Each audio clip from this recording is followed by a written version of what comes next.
Inihain na ni Senator Bam Aquino ang Senate Resolution number 397 na layong imbestigahan ang shooting incident sa Senado na nangyari nitong Miyerkules, May 13. Dapat umanong malaman kung nagkaroon ng pagkukulang sa security protocols at communication system ng Senado upang matukoy ang tunay na nangyari at kung sino ang dapat managot.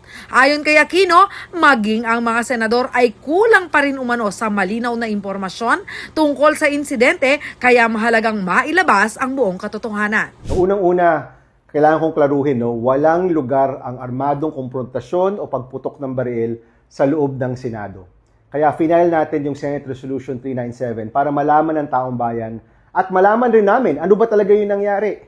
Merong nangyaring pagputok, maraming empleyado ang inakalang mamamatay sila. Nabalot na rin umano ng kontrobersiya ang alyansang pampolitika sa Senado. Naiuugnay na rin umano sa impeachment complaint laban kay Vice President Sara Duterte ang naging pagpapalit ng pamunuan sa Senado. Anya, hindi dapat maapektuhan ng alyansang ito ang tungkulin sa pagtalakay sa usapin ng impeachment. Para itigil yung constitutional duty namin dahil sa kampihan, yun mali yun.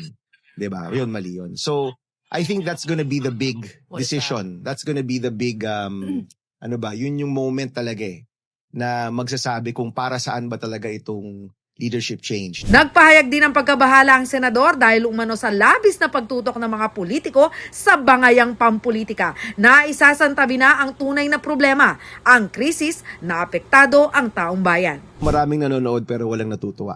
Maraming nakatingin pero walang masaya. 'Di ba? Because none of those discussions actually talks about the Filipino people. Na meron pa ring oil crisis ngayon, meron pa ring cost of living crisis ngayon, marami pa ring nahihirapan. Hinimok naman ng senador ang publiko na manatiling mapagbantay at aktibong makilahok sa usaping pambansa upang mapanagot ang mga opisyal ng gobyerno. Be vocal online. Pag-usapan nyo kung meron ko hindi magandang nakikita. Kapag yung mga politiko, iniiwan nyo to do our own thing, hindi nyo pinapakailaman, dun usually nagkakaproblema.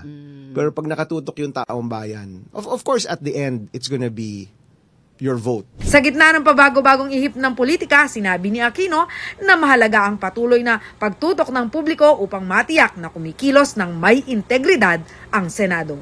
Ako si Jana Lumbang Parungaw para sa Balitang Balita.